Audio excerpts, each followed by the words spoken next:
for this wonderful session and for delivering something so important. Thank you very much. Before I venture to request Honorable Governor for today's address, I would be glad to request Honorable Governor of Kerala, Shri Arif Muhammad Khan, to kindly unveil the books.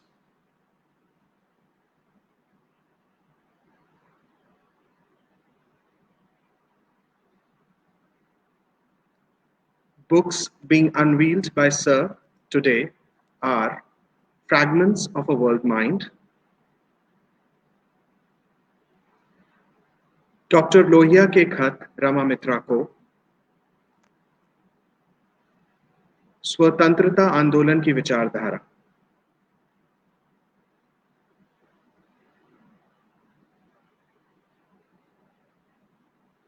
Thank you, sir. Sir, may I also request you to kindly pose with the memento presented to you by ITM University, Gwalior.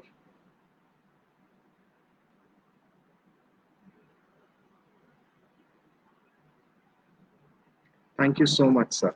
Thank you. The moment we all have been waiting for. Ladies and gentlemen, with all humility, respect, and a passionate anticipation, I request on behalf of the university, the audience across the globe, Honorable Governor, to enlighten our minds and hearts by delivering Dr. Ram Manohar Lohia 6th National Lecture.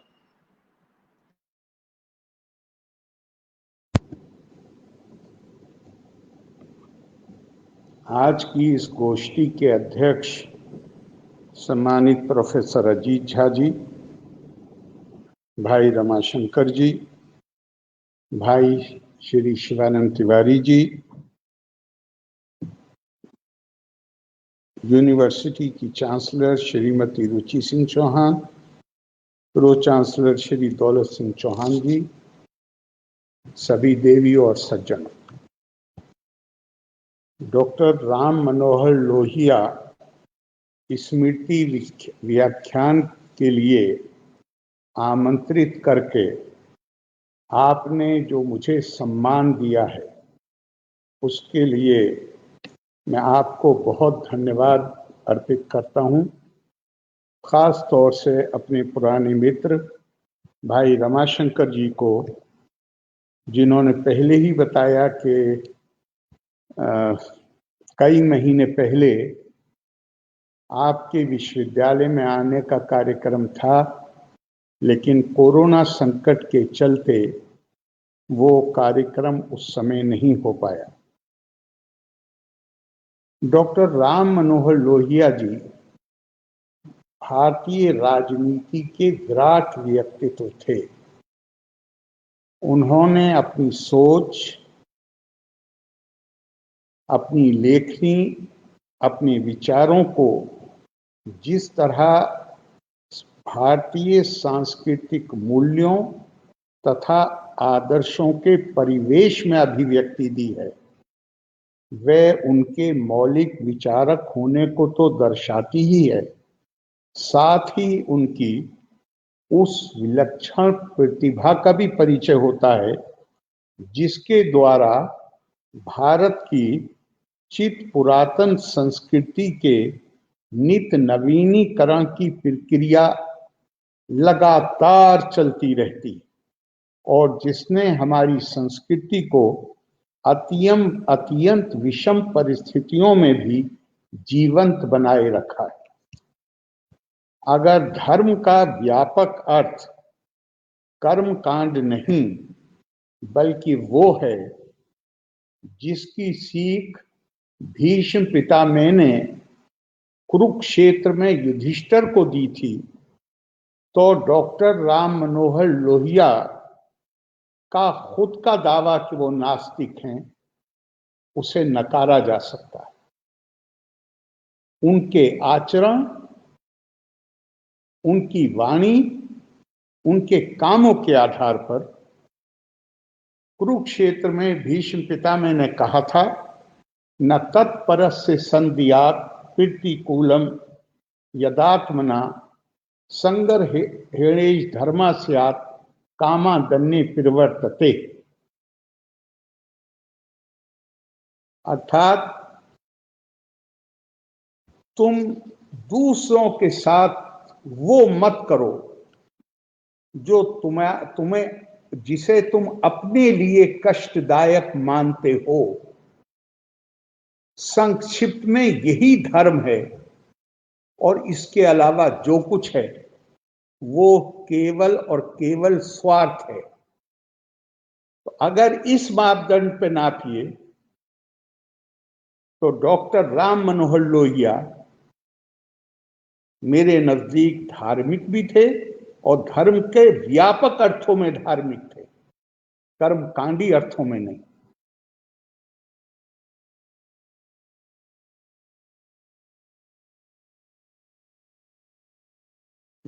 वास्तव में doctor Ram Manohar Lohia उस पथ के गामी थे जिस पर चलने वालों को अपने जीवन काल में विधर्मी, पाषंडी जैसी उपाधियों से नवाजा जाता है, और उनके चले जाने के बाद उनके विचार और कर्म हमारी महत्वपूर्ण विरासत बन जाते हैं, और उनका जोखिमपूर्ण जीवन बाद वालों के लिए परंपरा बन जाता है।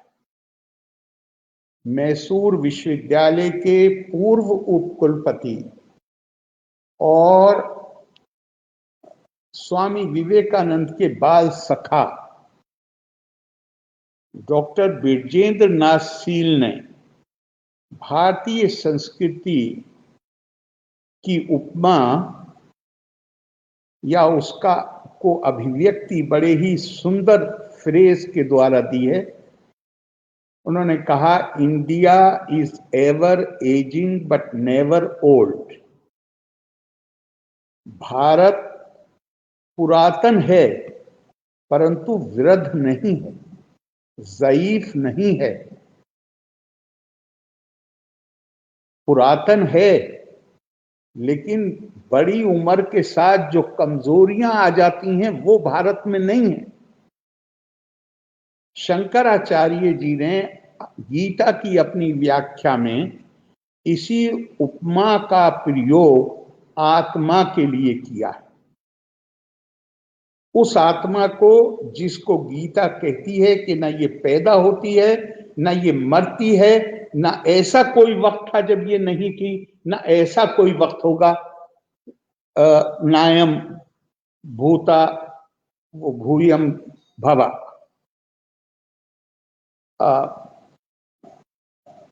शंकराचार्य जी ने इसके लिए जो जो शब्द प्रयोग किए हैं वो हैं पूरा अपि नव एवता पुराना।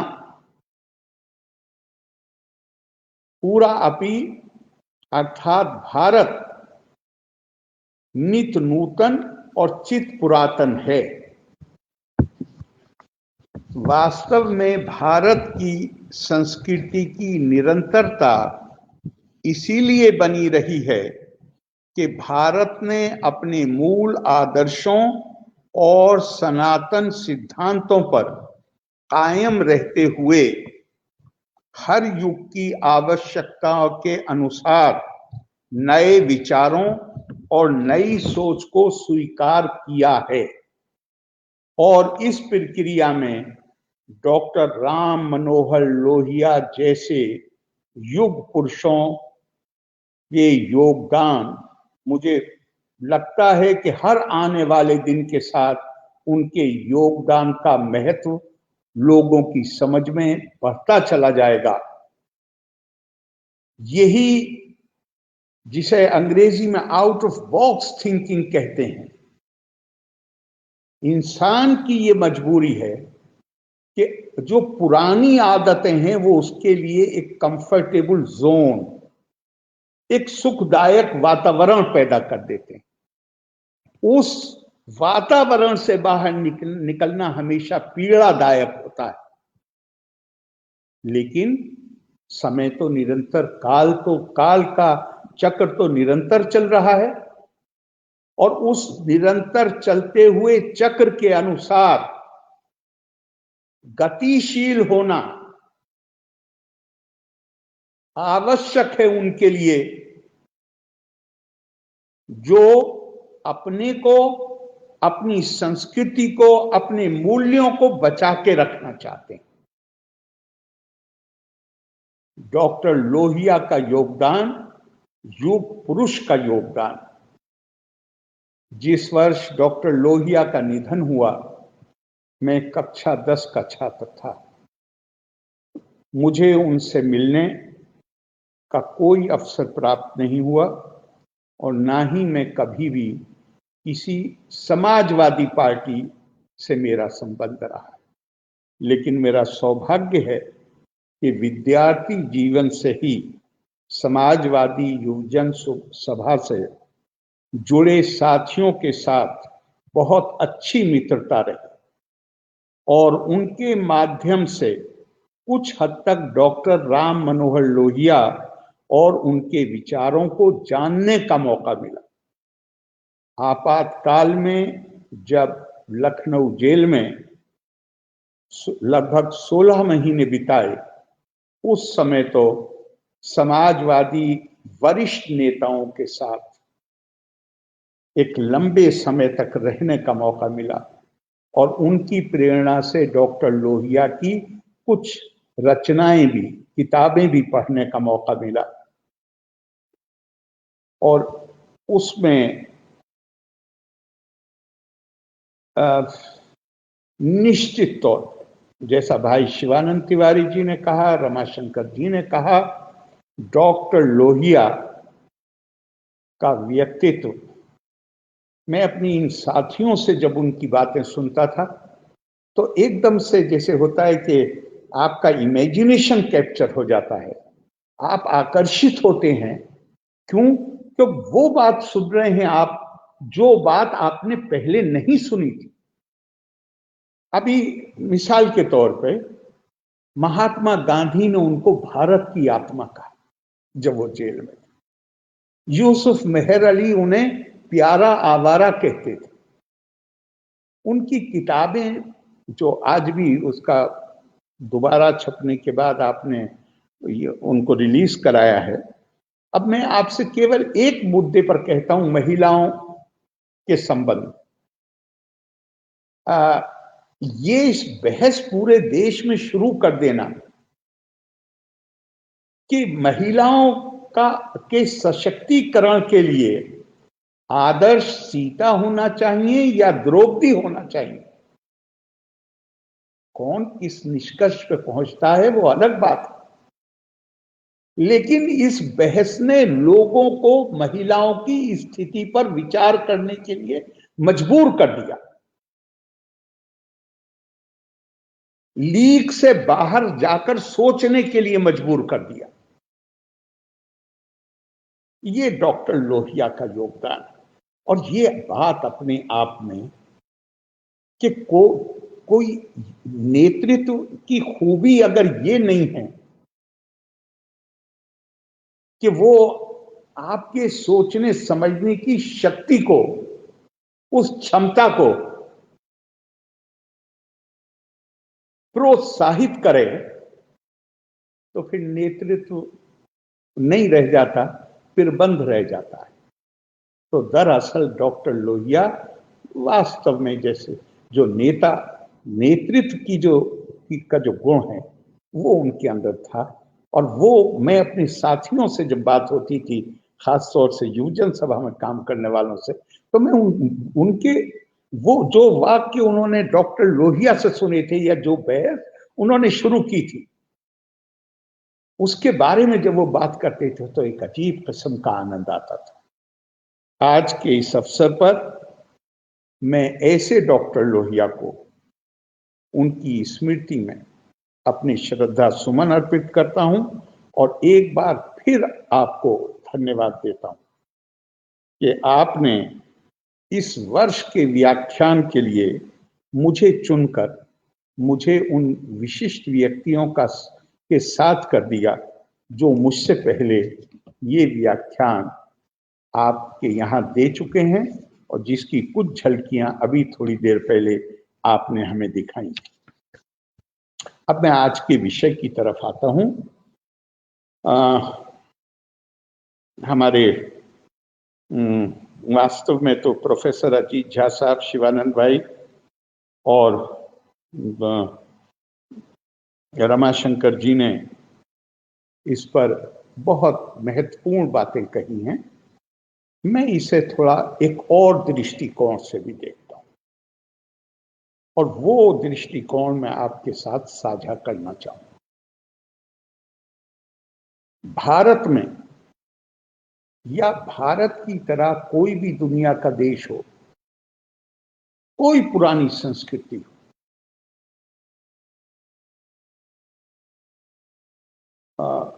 बल्कि मुझे अगर सही याद आता है तो बी.आर. दत्त या आर.सी. दत्त नाम था, जो 1946 में होने वाली नेवी की बगावत के नेता थे। और उसके असफल हो जाने के बाद उनका एक वाक्य है, उन्होंने कहा कि जिस देश में सभ्यता की जड़ें गहरी होती हैं, वहां पर धीरज का मादा बहुत ज्यादा होता है, और जहां धीरज का मादा ज्यादा होता है वहां पर क्रांतियां संभव नहीं हो पाती। मेरे ख्याल से जो धीरज का गुण भारतीय मानस में है, वैसा मुश्किल से ही दुनिया में कहीं देखने को मिलेगा। और ये देश, मैं ये बात पहले भी कहा हूं कि हम इस देश में संक्रांति का त्योहार मनाते हैं। संक्रांति क्या है? ऐसा परिवर्तन जो इतने दबे पैर आता है कि उसको कोई महसूस ही, वही लोग महसूस कर पाते हैं जो जिन्हें उसके लिए स्पेशल ट्रेनिंग मिली। 15 जनवरी के आसपास जो त्योहार पूरे देश में मनाया जाता है, प्रोफेसर अजीत झा सही कह रहे हैं कि ये भूभाग एक राजनीतिक इकाई नहीं था। लेकिन जब ये एक राजनीतिक इकाई नहीं था, उस समय भी संक्रांति, क्या कहते हैं संक्रांति, मकर संक्रांति का उन्हें अलग अलग नामों से पूरे देश में मनाया जाता है। ये भारतीय मानस का परिचय देता है। जो लोग इस सेलिब्रेशन, इस त्योहार को मना रहे हैं, उन्हें नहीं पता कि दक्षिणार्ध से उत्तरार्ध में सूर्य कब प्रवेश किया। उसके लिए जो बहुत खास लोग, जिनकी उसमें शिक्षा हुई है, प्रशिक्षण हुआ, वही उसको पढ़ सकते, उसको मनाते। तो इसी तरह मेरा ये मानना है कि भले ही ये राजनीतिक इकाई नहीं थी, लेकिन सांस्कृतिक समानता, सांस्कृतिक समरसता, एकता की जड़ें बहुत गहरी थी। केवल एक आंदोलन, भले ही वो राष्ट्रीय आजादी का आंदोलन, उस चीज को पैदा नहीं कर सकता था अगर उसके लिए पहले से खेत तैयार ना होता।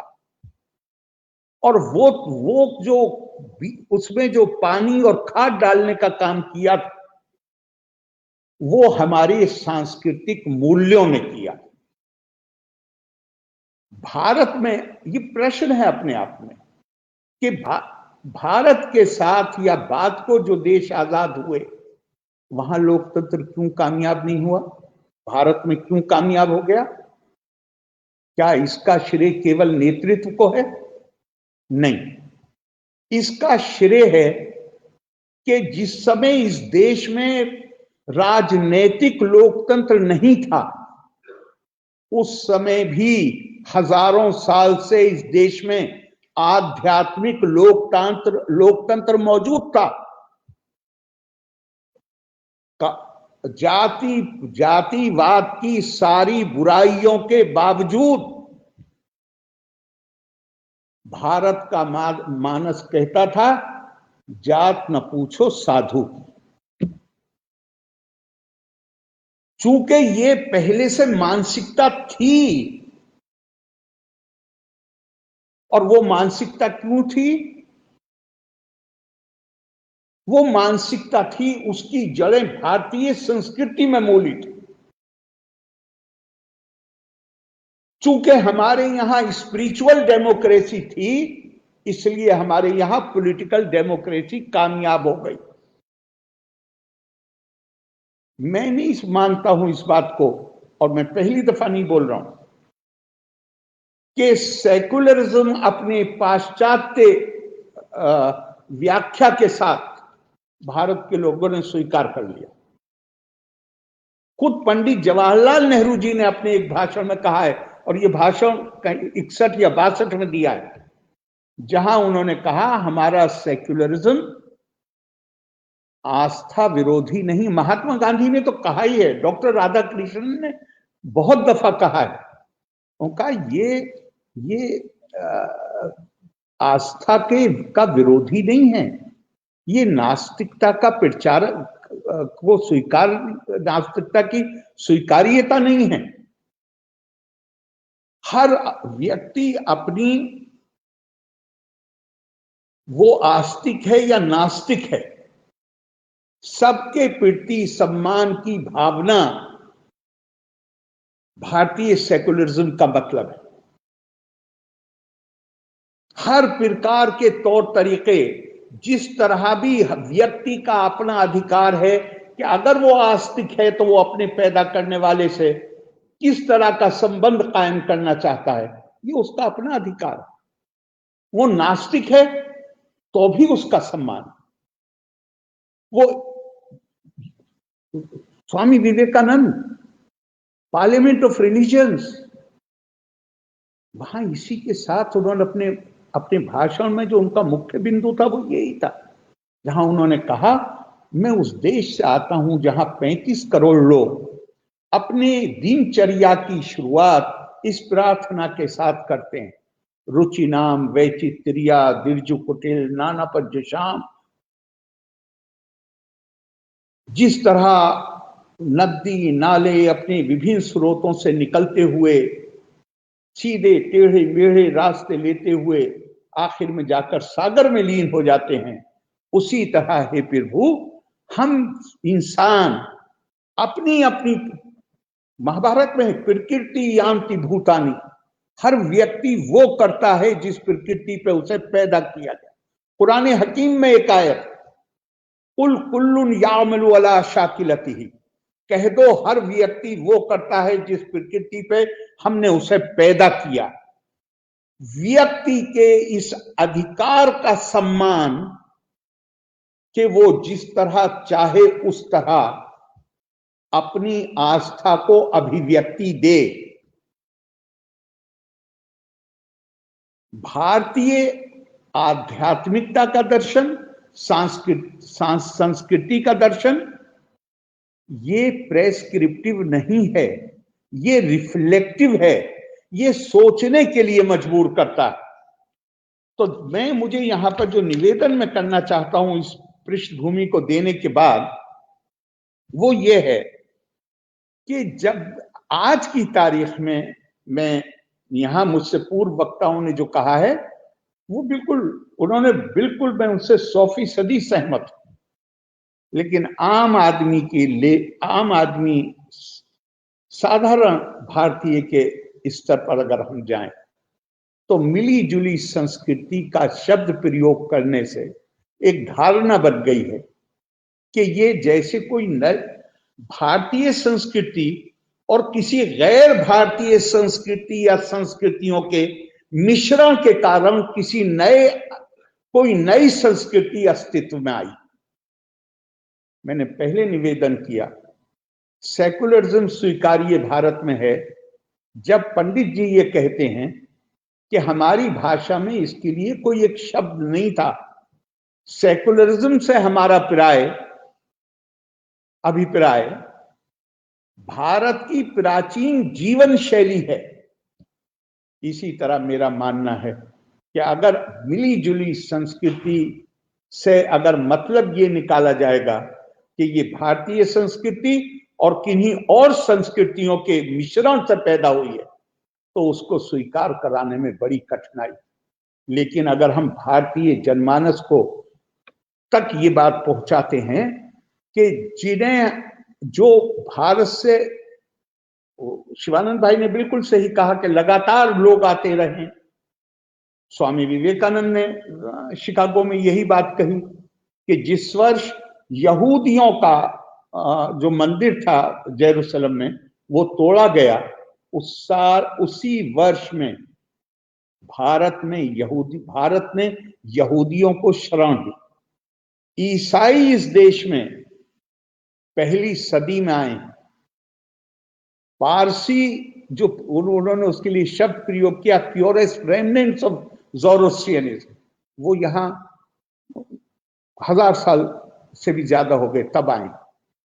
और मैंने एक जगह कहा कि शायद कहीं स्वामी विवेकानंद जी की निगाह उस पर नहीं पड़ी कि अब से लगभग 1400 साल पहले जब उस पॉलिटी में जो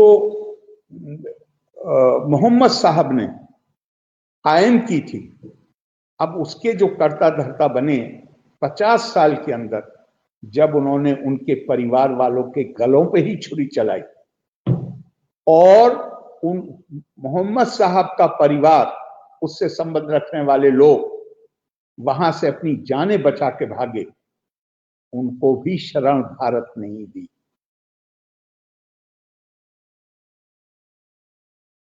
भारत की संस्कृति इससे बहुत पहले से, बल्कि भारतीय संस्कृति अपनी यात्रा की शुरुआत से बहुधा की संस्कृति रही।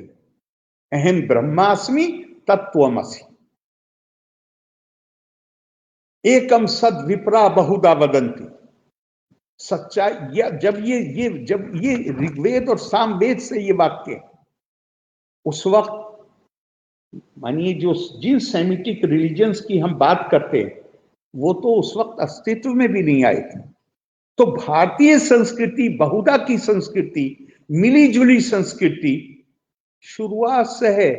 क्यों है कि दुनिया में इंसान अकेला ऐसा जीव है जो एक दूसरे को जाती तौर पे जाने बगैर एक दूसरे से सहयोग करके बड़ी शक्ति पैदा कर सकता है।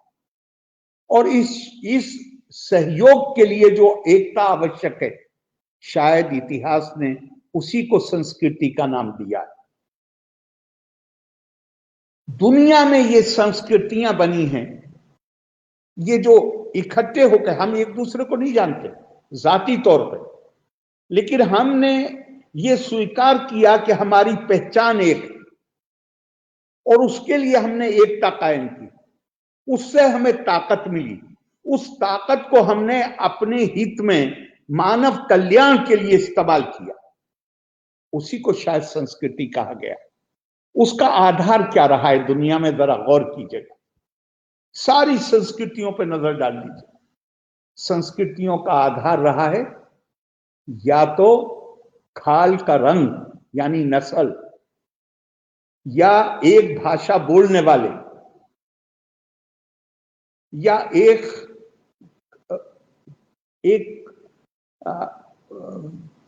ज्यादातर एक आस्था के मानने वाले। ये संस्कृतियों को यूनिटी पैदा करने के लिए, एकता पैदा करने के लिए, जिसके नतीजे में संस्कृति बनेगी, उसका ये आधार रहा है। Race, religion, language. और इस हद तक रहा है कि नस्ल के, मैं नाम नहीं लेना चाहता हूं क्योंकि बहुत अच्छी बात नहीं कह रहा हूं मैं, नस्ल के नाम पे जो संस्कृतियां दुनिया में बनी हैं, अब से केवल 200 साल पहले तक, 250 साल पहले तक, या शायद और कम समय, वो ये मानते थे कि काले रंग के लोगों के अंदर आत्मा ही नहीं होती, लिहाजा उनके साथ वही सुलूक किया जा सकता है जो जानवरों के साथ किया जाता है, क्योंकि वो मानते थे कि जानवरों में भी आत्मा नहीं। ये केवल बाकी सारी चीजें, सारे जीव मनुष्य के भोग के लिए, और उसमें उन्होंने काले रंग के लोगों को भी शामिल कर लिया। इसी तरह मैं नाम नहीं ले रहा हूं, लेकिन इसी तरह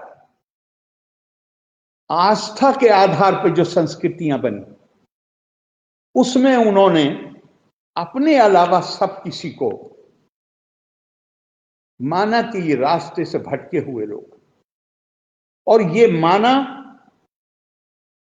कि ये उनका दायित्व है कि वो इन भटके हुए लोगों को सही रास्ते पे लाएं। सही रास्ता कौन सा?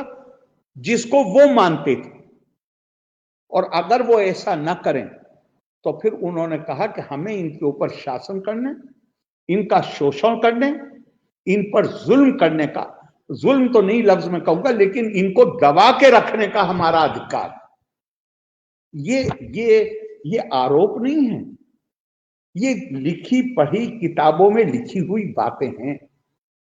अब ये तो दुनिया की सारी संस्कृतियों का हाल। अब भारतीय संस्कृति पाइए। भारतीय संस्कृति क्या ये नस्ल के ऊपर आधारित है? क्या ये भाषा के ऊपर आधारित है?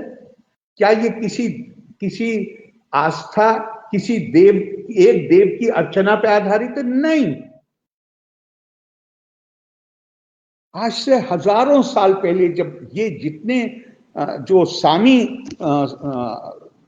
व्यवस्थाएं हैं, जब ये अभी इस अस्तित्व में ही नहीं आई थी, तब भारत में कहा गया है, भारत को डिफाइन किया गया, कहा गया उत्तरम यत् समुद्र से हिमाद्रि चैव दक्षिण वर्षम तद भारत नाम भारती यत्र संतति।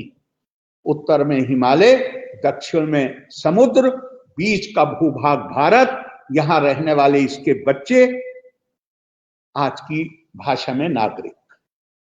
और फिर उसी के साथ दूसरी बात कही गई, आधार जानने के लिए मैं आपसे कह रहा हूं, आधार जानने के लिए मैं आपसे कह रहा हूं, उसके साथ दूसरी बात कही गई, भारतेषु स्त्रिया पुरुषो नाना वर्णा प्रकृतिते नाना देव अर्चने युक्ता नाना कर्माणि कुर्वते।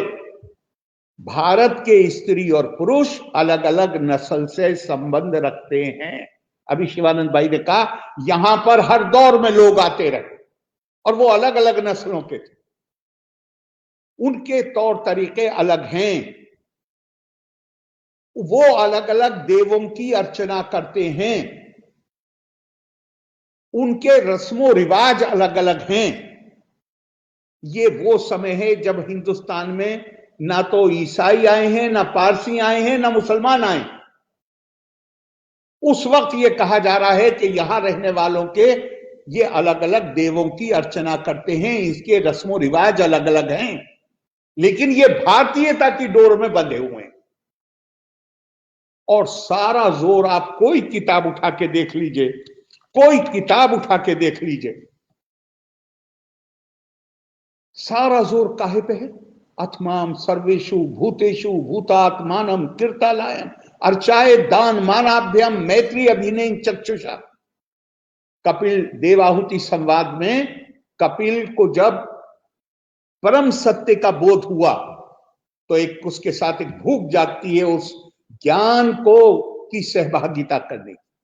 मां सामने थी, मां को बुला के सामने बिठा लिया और कहा कि ये जो जितने लोग नजर आ रहे हैं, ये जो देह है ये मेरा मंदिर है, इसलिए मेरी पूजा करने के लिए, मेरी अर्चना करने के लिए सबके प्रति मान और सम्मान की भावना रखो, उनकी जरूरतों में उनके काम आओ, मैत्री भाव से देखो। और किस भाव से देखो? अभिनय चक्षुषा, नॉन सेपरेटेडनेस। स्वयं गीता में आता है, ईश्वर सर्वभूतानां हृदय से अर्जुन तिष्ठति भ्रामयन् सर्वभूतानि यंत्रारूढ़ा मायया। अर्जुन, ईश्वर संपूर्ण प्राणियों के हृदय में रहता है और अपनी माया से शरीर रूपी यंत्र पर आरूढ़ हुए संपूर्ण प्राणियों को उनके स्वभाव अनुसार भ्रमण कराता रहता है।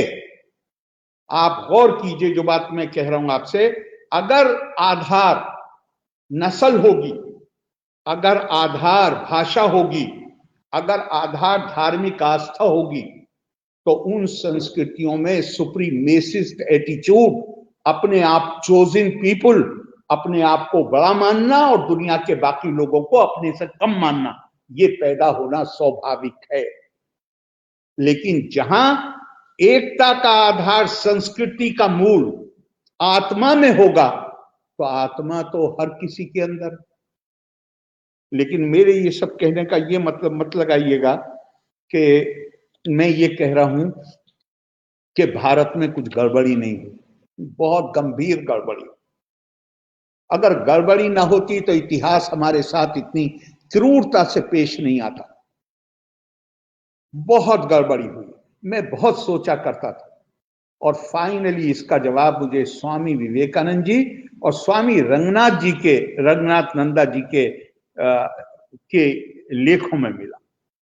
स्वामी विवेकानंद ने कहा, हमने अपना पतन सुनिश्चित कर लिया उस दिन, जिस दिन हमने शिक्षा के ऊपर एक अधिकार जमा लिया और हमने आम आदमी को शिक्षा के अधिकार से वंचित कर दिया। स्वामी रंगनाथानंद तो कहते हैं कि वो एक श्रीमद् भागवत से, गीता नहीं, श्रीमद् भागवत से एक लाइन उद्धृत करते हैं, और सरस्वती ज्ञान खल्व यथा सती। कहते हैं हम तो सरस्वती, मां सरस्वती के उपासक थे, लेकिन जब हमने इस देश की बड़ी आबादी पर शिक्षा के दरवाजे बंद कर दिए, तो हम उपासक से हम खलनायक बन गए, हम सरस्वती के खलनायक बन गए। तो गड़बड़ियां हमने की। लेकिन जैसे अभी पूना पैक्ट की बात करी शिवानंद भाई ने, हमारे यहाँ जो रिनेसा का मूवमेंट है वो बंगाल से शुरू होता है, महाराष्ट्र पहुंचता है, पूरे देश में उसका असर पड़ता है। उसी राष्ट्रीय आंदोलन के बीच में हमें ये एहसास हो गया कि ये जो कुछ हमने किया था वो गलत था। आज अगर जरूरत है कुछ, तो वो ये है कि उस जो गलतियां हुई हैं उनको दुरुस्त करने की जो कोशिशें जो राष्ट्रीय आंदोलन से शुरू हुई थी, उनको और तेज करने की जरूरत है। और मैं तो इसको कहूंगा कि भारतीय संस्कृति अपने आप में ये बहुधा में मोलित है। इसके अंदर एक खास क्षमता है कि ये नई चीजों को अपने अंदर समाहित कर सके। लेकिन जब हम इसके आगे विशेषण लगा देते हैं, तो भारत में काफी लोग हैं जिनके मन में संदेह होता है कि शायद हम ये कुछ ही नई पहचान या नई संस्कृति की बात कर रहे हैं। उसका मौका नहीं देना चाहिए। लेकिन फिर भी अगर आप मिली जुली संस्कृति कहना चाहते हैं तो उसमें कोई बुराई नहीं है, मगर मैं इसको कहूंगा कि ये बहुधा में मूलित भारतीय संस्कृति है, जो अपनी जो उसकी जो यात्रा है पहले दिन से, वैदिक काल से, वो इसी तरह की रही है कि उसने इस भारत भूमि में आने वाले अलग अलग नस्लों के लोग, अलग भाषाएं रहने वाले, अलग अलग भाषाएं बोलने वाले, अलग अलग देवों की अर्चना करने वाले, उन सबको एक डोर में पिरोया। जैसे गीता में वो फ्रेज इस्तेमाल हुआ है, सब ऐसे हैं जैसे माला में गूंधे हुए फूल, और ये इनमें से हर फूल हमें प्रिय है। इनमें से ये माला की सुंदरता ही तब है जब उसमें हर फूल की ताजगी बनी रहे। आपने मुझे आमंत्रित किया, उसके लिए एक बार फिर मैं आपको बहुत बहुत धन्यवाद देता हूं और आप सबके प्रति अपनी शुभकामनाएं व्यक्त करता हूं। धन्यवाद। जय Hind.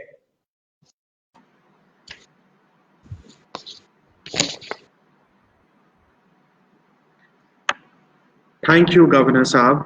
It was indeed a thought-provoking and an informative speech for all of us. Thank you very much once again. May I now request Honorable Chancellor, ITM University, Srimati Ruchi Singh Chauhan, to kindly unveil the books.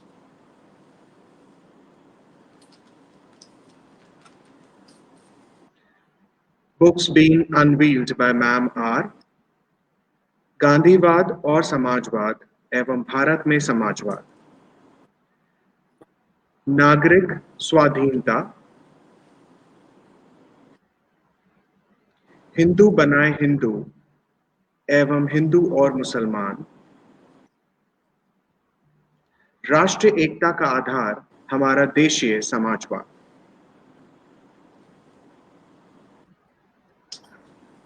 Thank you, Madam Chancellor.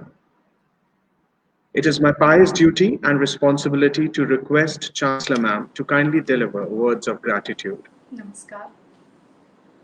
माननीय राज्यपाल जी, professor Ajit Jha ji, संस्थापक कुलाधिपति जी, आदरणीय शिवानंद तिवारी जी एवं आभासीय रूप से उपस्थित सभी श्रोताओं, आज 6वां डॉक्टर लोहिया स्मृति व्याख्यान संपन्न हुआ और हम सब ने देखा, जाना, सुना कि कैसे भारत और भारतीयता में पिछले सैकड़ों हजारों वर्षों की मिली-जुली संस्कृति रची बसी हुई है। हमने यह भी देखा, सुना कि ज्ञान, अनुभव, विनम्रता और भाषाई संप्रेषण की सुंदर युति एक अलग तरह का वैचारिक जादू पैदा करती है। माननीय राज्यपाल जी को साक्षात सुनना एकदम अलग ही अनुभव है, लेकिन आभासीय माध्यम से भी वह किसी प्रकार कम नहीं हुआ है। आज के अध्यक्ष प्रोफेसर अजीत झा भारतीय आधुनिक इतिहास के उद्भर विद्वान हैं और उनके अध्यक्षीय भाषण को कभी विस्तार से हम सभी सुनने के लिए लालायित रहेंगे। प्रखर समाजवादी नेता श्री शिवानंद तिवारी जी ने कम समय में बहुत कुछ कहने का कौशल साधा हुआ है। सभी वक्ता अतिथियों को विश्वविद्यालय की ओर से हार्दिक आभार।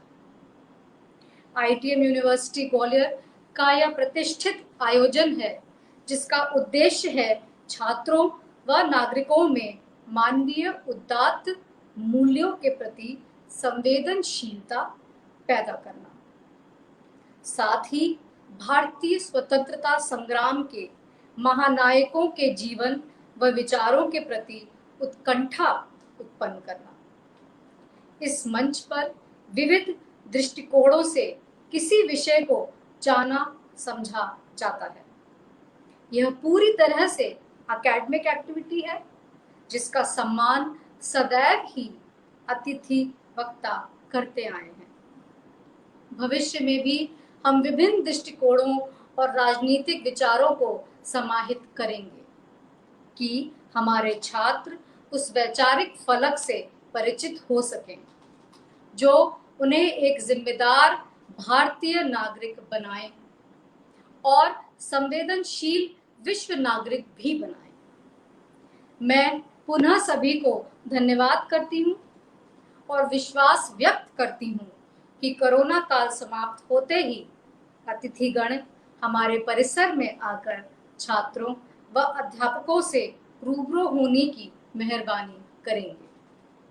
जय हिंद, भारत माता की जय। जय डॉक्टर लोहिया अमर रहें।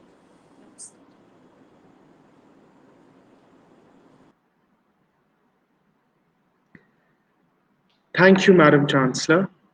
On that note, ladies and gentlemen, we come to the finale of today's program. I request everyone to kindly rise for the national anthem.